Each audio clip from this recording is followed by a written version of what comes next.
Amigos inscritos do canal, agora nós estamos divulgando outros canais aqui da nossa região, do estado do Espírito Santo. Já temos o nosso amigo personal trainer Éder de Bertoli, de Venda Nova do Imigrante, um profissional excelente, um canal muito bem feito, muito bacana.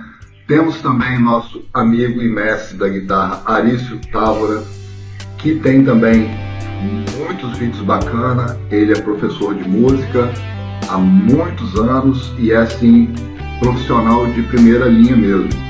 E temos também a banda Muita Companhia, uma banda profissional excelente, maravilhosa, que faz shows, bailes e também atende você em festas particulares.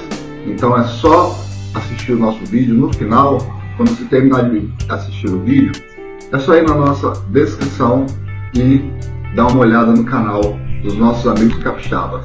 E não se esqueça, inscreva-se no canal e deixe o seu like, para que assim a gente possa alcançar mais pessoas que não conhecem o nosso litoral, que não conhecem Piúma e que não conhecem as coisas do nosso estado. Obrigado, tamo junto!